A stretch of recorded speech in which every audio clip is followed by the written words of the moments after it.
کسا برای امام حسین چه کارا کردن. گفت زن چی میگی؟ هی میگی روزه بگیر روزه بگیر. من تا الان روزه گرفتم هر سال 10 اول، اما تو میدونی من از پارسال تا امسال ورشکست شدم، مالم از دستم رفت، زندگیم از دستم رفت، چیه میگی روزه بگیر؟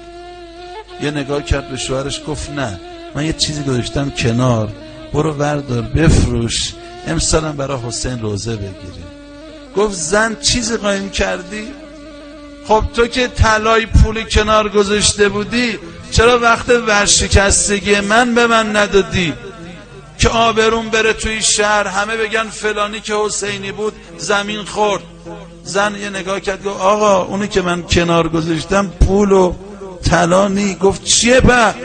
گفت پسرمونه 13 سالشه، فردا صبح سرشو بتراش ببر محله برده فروشا بفروشش، پولشو بیار خرج روزه حسین کن. گفت چی میگی زن؟ بچه‌مو برم محله برده فروشا بفروشم، فردا توی شهر بگن تاجر ورشکسته بچه‌شو فروخته روزه گرفته. گفت آقا نه، سرشو بتراش ببر محله هله شهر بغلی، اونجا تو رو نمیشناسن، بچه‌مونم نمیشناسن، ببر اونجا بچه رو بفروش. گفت به بچه‌مونم گفتی؟ گفت آره. پسرم اومد. بله بابا. پسرم مادرت چی میگه؟ پسر همونجور که سرش پایین بود گفت بابا مادرم قصه امام حسین رو گفت که ماها مدیون حسینیم، بابا منو بفروش، منو به نوکری حسین بفروش، با پولش روزه برای حسین بگی، من راضیم. پسرم بردگیه، بفروشمت از این شهر میبرنت، از این مملکت ممکنه بری، هیچ وقت باباتو دیگه نبینی. گفت باشه بابا، میارزه برای حسین آدم در به درم بشه. بابا صبح سر بچه رو تراشید. اونا که 2000 خرج حسین میکنید، منت سر حسین میذارید، حسین منت پذیر نیست. بشنوید، صبح سر بچه رو تراشید، بچه رو برد محله برده فروشای هله. اول صبح شغلش برده فروشی نیست. نگاه کردید برده فروشا صف به صف وایسادن داد میزنن، اینم یاد گرفت، شروع کرد گفت برده دارم، برده جوونه، عمری برات کار میکنه. مردم میمادن نگاه میکردن، در این بچه 13 ساله به درد کار نمیخوره، ضعیفه، میرفتن. این تا غروب داد زد. ما که تا بچه نفروختیم ببینیم چه زجری داره. آخه بچه بخواد بره، بچه 2 روز میره مسافرت جیگرت پاره میشه، حالا بخواد بره بردگی. تا غروب داد میزد برده دارم، برده قدرت داره، قوت داره، هی میگفت، هیچکی نخرید. غروب به خودش گفت شاید روزیه که مادرش یه بار دیگه بچه رو ببینه. اومدیم برگردیم، دیدم سواری داره میاد، آقایی بزرگ روی مرکب. رسید به من، برده تو میفروشی؟ گفتم آره آقا میفروشم. آقا فرمود میخرم به یه شرط، کیسه میدم بچه تو میگیرم، بدون که کیسه رو بشماری بچه تو میگیرم. دیدم بزرگه، گفتم آقا شما بزرگید، اهل بدی نیستید که بخواد کم بگذارید، من قبول دارم، شما هر چی بدی من بچه‌مو میدم. یک کیسه داد، بچه‌مو سوار کرد.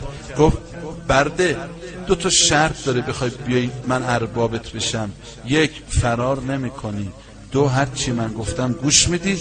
بچه‌م بهش گفت آره. بچه‌مو سوار کرد، راه افتاد، کیسه رو وا کردم، به بنزه تمام بدهی‌ها و 10 محرم تو کیسه پوله. راه افتادم سمت خونه، اما دل تو دلم نی. بابا ابراهیم اسماعیل رو برد، آورد زیر گلوی اسماعیل، یه خورده سرخ شده بود. مادر وقتی فهمید هاجر 3 روز تب کرد و مرد. من برم خونه به این زن چی بگم؟ حالا دیشب داغ بوده یه حرفی زده. مادر ها میشنوید، جوونا بابا ها میشنوید، میگه اومدم در خونه در رو یواش وا کردم رفتم تو، دیدید مادرها داغ میبینن چادر رو میزنن رو صورتشون گریه میکنن، دیدم زنم یه گوشه نشسته این چادر انداخته رو سرش، هی میگه حسین قصه نخور آقا، من بچم رو فروختم، تو همه بچه ها تو به کشتن دادی. حسین آقا ارباب ناراحت نشو، من بچم سالمه، تو بچه ها تو تیکه تیکه کردن. هی این حرفا میزنه. آخ آخ آخ. صبح رفتیم شکر و قند و چایی و شیرینی و آقا دعوت کردیم و فردا شب نه پس فردا شب اول محرم آقا نشست رو منبر روزه خوند، رسید به روزه تا گفت السلام علیک یا ابا عبدالله، میگه دیدم زنم وارد شد با صورت پریشون، آقا بچمون فرار کرده، اومده دم در الان آب رومون میره، ارباب میاد بچه رو میخواد یا پول میخواد، ما که پول نداریم، همه رو رفتی بابت بدهیا دادی. میگه پیرمرد میگه دویدم دم در دیدم بچم وایساده سرش پایینه، بابا من که به تو گفتم بردگی سخته، بابا با آبرو من بازی کردی چرا فرار کردی؟ میگه من همین جوری که داد میزدم بچم میگفت بابا به ابوالفضل من فرار نکردم، به علی اکبر من فرار نکردم، ارباب خودش من آورده در خونه. چی میگی بچه؟ بابا ارباب من آورد اینجا پیاده کرد، به بابات سلام اسد مهدی رو برسون، ناله کنید سلام اسد مهدی رو به مادرت برسون. اسد مهدی تازه فهمیدم یوسف زهراست. بابا یه حرفی گفته به جون بگم. چی گفت به بابات بگو جد غریبم حسین راضی نمیشه، کسی برا روزش بچه شو ببروشه.